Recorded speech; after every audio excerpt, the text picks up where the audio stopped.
2019 সালের 14 ফেব্রুয়ারি জম্মু শ্রীনগর জাতীয় সড়কে পুলওয়ামা জেলায় সিআরপিএফ এর একটি কনভয়ের ওপর আত্মঘাতী হামলা সংঘটিত হয়।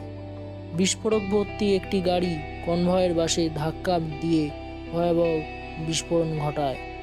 এই হামলায় সেই দিন 40 জনের বেশিও সিআরপিএফ জওয়ান শহীদ হন, যা কাশ্মীর সংঘর্ষের ইতিহাসে অন্যতম প্রাণঘাতী ঘটনা হিসেবে বিবেচিত। এই মর্মান্তিক ঘটনার পর সারা দেশে ক্ষোভ ছড়িয়ে পড়ে, কিন্তু প্রশ্ন হলো, কেন এই হামলা ঘটল?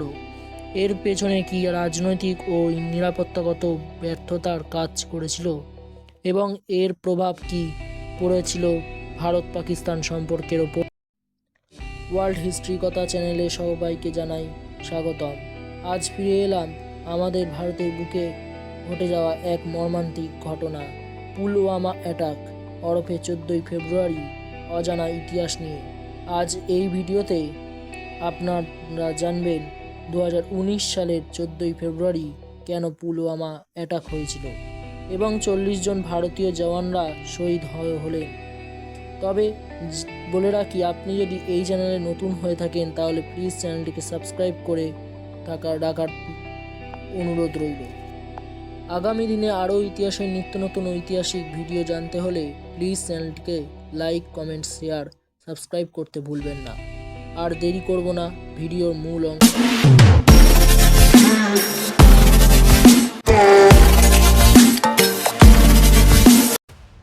আধুনিক ভারতের নিরাপত্তা ইতিহাসে পুলওয়ামা অ্যাটাক একটি অত্যন্ত গুরুত্বপূর্ণ ও মর্মান্তিক ঘটনা। এই হামলা শুধুমাত্র একটি সন্ত্রাসী আক্রমণ ছিল না, বরং এটি ভারতের পাকিস্তানের মধ্যে কাশ্মীরি সংকট এবং দক্ষিণ এশিয়ার ভূ রাজনীতিতে গভীর প্রভাব ফেলেছিল। সেই সময় 2019 সালের 14 ফেব্রুয়ারি জম্মু কাশ্মীর শ্রীনগর জাতীয় সড়কে পুলওয়ামা জাতীয় সড়কে সিআরপিএফ এর একটি কনভয় ওপর আত্মঘাতী হামলা সংঘটিত হয়। বিস্ফোরক ভর্তি একটি গাড়ি কনভয়ের বাসে ধাক্কা দিলে ভয়াবহ বিস্ফোরণ ঘটে এবং এই হামলায় 40 জনেরও বেশি সিআরপিএফ জওয়ান শহীদ হন, যা কাশ্মীরের সংঘর্ষের ইতিহাসে অন্যতম প্রাণঘাতী ঘটনা বলে বিবেচিত হয়।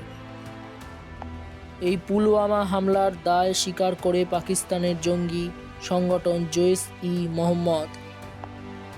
হামলাকারী ছিল স্থানীয় কাশ্মীরি যুবক আদিল আহমেদ। এই সংগঠনের প্রতিষ্ঠাতা ও নেতা হলেন আদিল আহমেদ কার। এই সংগঠনের প্রতিষ্ঠাতা হলেন মাসুদ আজাহার, যিনি দীর্ঘদিন ধরে আন্তর্জাতিক সন্ত্রাসবাদের সঙ্গে যুক্ত বলে অভিযুক্ত। এই পুলওয়ামা হামলার আন্তর্জাতিক ও রাজনৈতিক প্রেক্ষাপটে কাশ্মীর ইস্যু ভারত ও পাকিস্তানের মধ্যে দীর্ঘদিনের বিরোধের মূল কেন্দ্র। 1947 সালের দেশভাগের পর থেকেই এই অঞ্চলকে ঘিরে একাধিক যুদ্ধ ও সীমান্ত সংঘর্ষ হয়েছে। পুলওয়ামা হামলার পর ভারত সরকার সরাসরি পাকিস্তানকে জঙ্গিদের মদদ দেওয়ার অভিযোগ আনে। যদিও পাকিস্তান তা অস্বীকার করে, আন্তর্জাতিক মহলেও এই ঘটনা ব্যাপকভাবে উদ্বেগ সৃষ্টি করে। যদিও এই পুলওয়ামা হামলার ঠিক 12 দিনের মাথায় 26 ফেব্রুয়ারি 2019 সালে ভারতীয় বায়ুসেনায় পাকিস্তানের খাইবার পাখতুনখোয়া প্রদেশের বালাকোট এলাকায় জৈশ-ই-মোহাম্মদের জঙ্গি প্রশিক্ষণ শিবিরে বিমান হামলা চালায়। এটি 1971 সালের পর প্রথমবার যখন ভারত আন্তর্জাতিক সীমার বাইরে সামরিক অভিযান চালায়। এরপর দিন পাকিস্তান পাল্টা বিমান হামলা চালিয়ে ভারতীয় পাইলট বিমান হামলা চালালে ভারতীয় পাইলট অভিনন্দন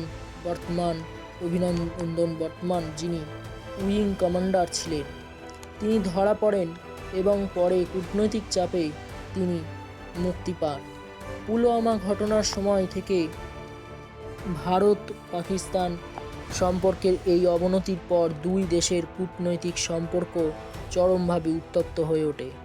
এর ফলে জাতিসংঘ ও বিভিন্ন রাষ্ট্রের চাপে মাসুদ আজাহারকে আন্তর্জাতিকভাবে সন্ত্রাসী হিসেবে ঘোষণা করা হয়।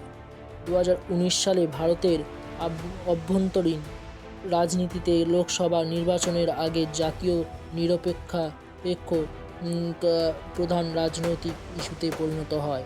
তবে পরবর্তীকালে জম্মু ও কাশ্মীরের বিশেষ মর্যাদা আর্টিকেল 370 বাতিলের সিদ্ধান্তে এই হামলা নিরাপত্তার জন্য যুক্তি গুরুত্বপূর্ণ করে তোলে।